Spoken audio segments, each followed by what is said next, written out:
बाट भरी ओगरे चंदन, बाटा भरी ओगरे चंदन, छिपी भरी पान, धन धन जियारा हमार। बाटा भरी ओगरे चंदन, बाटा भरी ओगरे चंदन, छिपी भरी पान, धन धन जियारा हमार। उठो ना आपन सासू, उठो आपन सासू, परछ ना दमाद, धन धन जियारा हमार। छोटी मोटी आपन सासू, छोटी मोटी आपन सासू, लंबे हैं दामाद, धन धन जियारा हमार। छोटी मोटी आपन सासू, लंबे हैं दामाद, धन धन जियारा हमार। तनी सुका निहुरिए बाबू, तनी सुका निहुरिए बाबू, छुए दिल लार, धन धन जियारा हमार।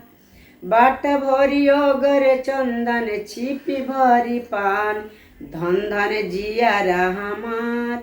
छोटी मोटी आपन सरहज, छोटी मोटी आपन सरहज, लंबे हैं नंदोई, धन धन जियारा हमार।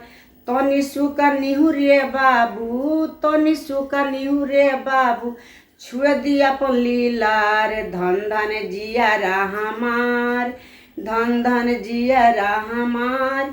छोटी मोटी आपन सरहज, छोटी मोटी आपन सरहज, लंबे आए दाम, धन धन जियारा हमार।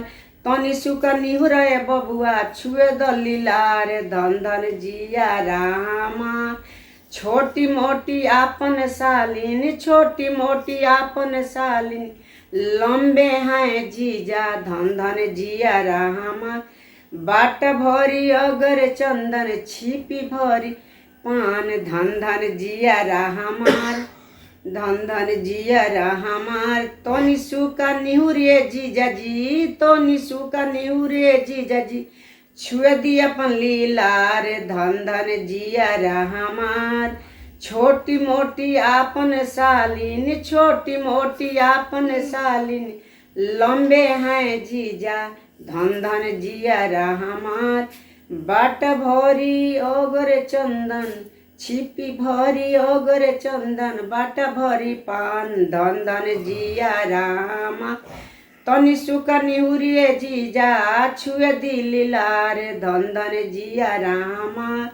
तनी सुका निहुरिए जीजा जी, तनी सुका निहुरिए जीजा जी, परिचय दी जीजा जी, धन धन जियारा हमार। छोटी मोटी आपन सास, छोटी मोटी आपन साथी, लंबे हैं जीजा, धन धन जियारा हमार। तनी सुका निहुरे जीजा जी, छुए दिली लार, धन धन जियारा हमार।